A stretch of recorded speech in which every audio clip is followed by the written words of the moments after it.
தெய்வம் நீ என்று உணர் யூடியூப் சேனல் உங்களை அன்புடன் வரவேற்கிறது.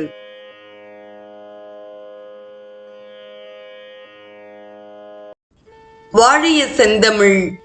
அன்பு நிறை உள்ளங்களுக்கு அன்பார்ந்த வணக்கங்கள். வாழ்ந்து காட்டிய வள்ளல்கள் வரிசையில் சுவாமி சிவானந்தரின் வாழ்க்கை வரலாற்றை தொடர்ந்து அவர் எழுதிய பகவத்கீதையின் கருத்துரை என்ற நூல் குறித்து நாம் சிந்தித்துக் கொண்டிருக்கிறோம். இன்றைய நிகழ்வில் பகவத்கீதையின் 4ஆம் அத்தியாயத்தின் கருத்துரையை நாம் தொடர்ந்து சிந்திப்போம். மனிதனுடைய இச்சா சக்தி பலம் குன்றியது. நல்லது என தெரிந்தவற்றை பழக உங்களால் முடிகிறதில்லை. உங்களால் விரித்து கூற முடியாத ஒன்று உங்களை வலுக்கட்டாயமாக தவறிழைக்க தூண்டுகிறது. நமது வேதாந்த நூல்களில் மாயை என்று தெரிவிக்கப்படுவது இதுவேதான். இது தெய்வீகத்துக்கு புறம்பானது, தீமையானது. எழுந்து நிற்பதை விட படுத்து உருளுவது எளிது. இந்த உலகில் நல்ல காரியங்களை செய்து நல்லவனாக விளங்குவதை விட தீமையான செயல்களை செய்வது எளிது. ஒருவன் உங்களை இழித்து உரைக்கும் பொழுது அதை பொறுத்து கொள்வதை விட அவனை திரும்ப ஏசுவது எளிது. தங்களுக்கு தேவையுள்ளதை தராமல் இருக்கும் பொழுது அமைதியுடனும் திருப்தியுடனும் இருப்பதை விட சினம் கொள்வது எளிது. நீங்கள் ஒரு குற்றம் புரிந்த பின் பகிரங்கமாக ஒப்புக்கொள்வதை விட பொய்கூறி அதை மறைக்க முயல்வது எளிது. தெய்வீகமானது என்பது மிகவும் கஷ்டமான காரியம். மிருகத்தை போல் நடப்பது மிகவும் எளிதானது.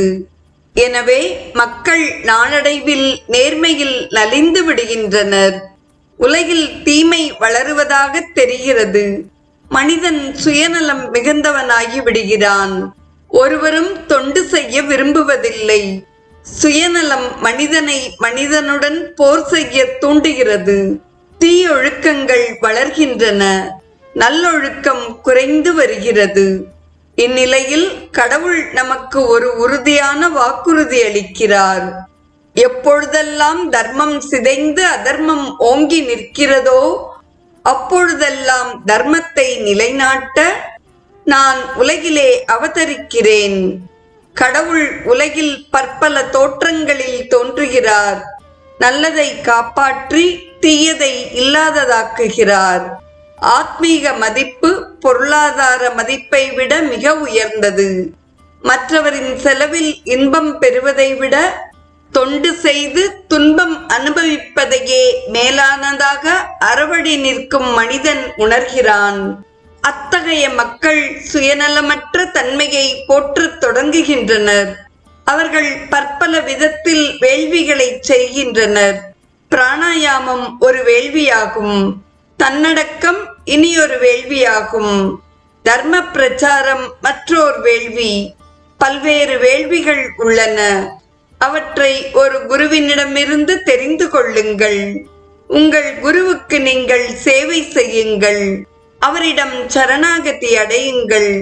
உங்களுக்கு பொருத்தமான பாதையை அவர் போதிப்பார்.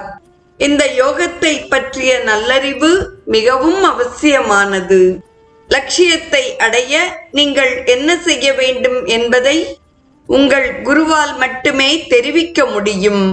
கடவுளை அறிய அவர் உங்களுக்கு உதவி செய்வார். கடவுளின் சர்வ வியாபக தன்மையை குறித்த அறிவு உங்கள் முழு வாழ்வையும் தெய்வீகமயமாக்கிவிடும். உங்கள் செயல்கள் அனைத்தையுமே அது யோகமாக்கிவிடும். பகவத்கீதையின் 4ஆம் அத்தியாயத்தின் கருத்துரையை நிறைவு செய்கிறார். நாளைய நிகழ்வில் சுவாமி சிவானந்தர் கூறும் 5ஆம் அத்தியாயத்தின் கருத்துரையை நாம் தொடர்ந்து சிந்திப்போம். இன்றைய நிகழ்வை கேட்டு பயனுற்ற அத்துணை நல்ல உள்ளங்களுக்கும் நெஞ்சார்ந்த நன்றி. வாழிய செந்தமிழ், வாழ்க நற்றமிழர், வாழிய பாரத மணித்திருநாடு. தெய்வம் நீ என்று உணர் யூடியூப் சேனலை கேட்டு மகிழ்ந்த நீங்கள் உங்கள் நட்பு வட்டத்திற்கும் பகிர்ந்து தொடர்ந்து உங்களது நல்ல ஆதரவினை சப்ஸ்கிரைப் செய்து வழங்குமாறு அன்புடன் வேண்டுவது உங்கள் அன்பின் விசாலம்.